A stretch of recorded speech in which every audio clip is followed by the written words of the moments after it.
single-handed backhand. Maybe in the last video, when we were hitting double-handed backhands, you found that your top hand kept coming off the racket at the end of the shot. If that was the case, you may well prefer this shot. We're going to all have a go, and at the end of the video, you can decide whether you're going to be a double-hander like Rafael Nadal and Serena Williams, or a single-hander like Roger Federer and Navarro. To find the grip for my single-handed backhand, I hold the racket on the neck with my non-dominant hand. I then take my dominant hand and I place it at the bottom of the handle, making sure the knuckle of my index finger is along the top of the handle. My other hand goes onto the neck. This is my grip for a single-handed backhand. Giles is the hitter and I am the feeder. I'm sending the ball up and over the net to bounce in front of Giles. This first stage focuses on the bit where the racket and ball make contact, the contact point.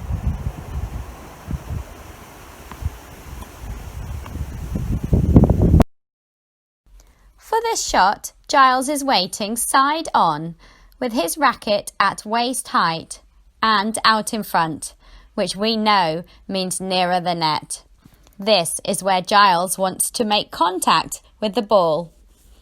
Giles releases the racket from his non-dominant hand to push or bump the ball over the net. He keeps the strings facing the net as he extends his arm as far forward as he can reach. See his non-dominant arm go back for balance. We can now build on that contact by adding the turn. So after Giles has struck the ball and extended as far forward as he can reach, keeping those strings facing the net, he adds on the turn. He turns the racket over until the butt of the racket is pointing down to the ground and the strings are facing the side fence.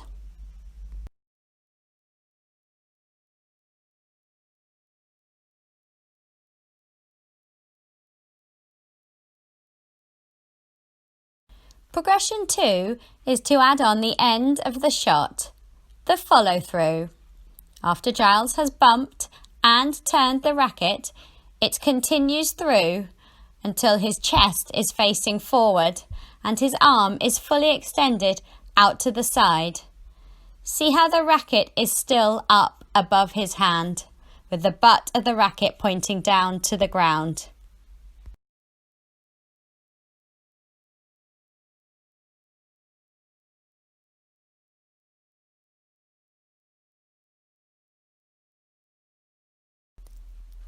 In this final progression, we are starting with the racket further back, in the set position.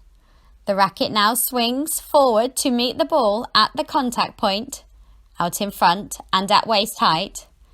The rest of the swing is as we already practiced, the bump, the turn and the follow-through.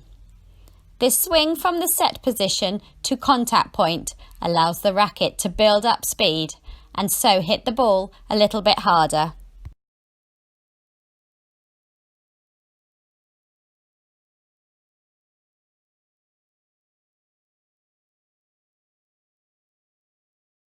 If you are watching this video on your own, you can still do all of the practices by dropping the ball for yourself to hit.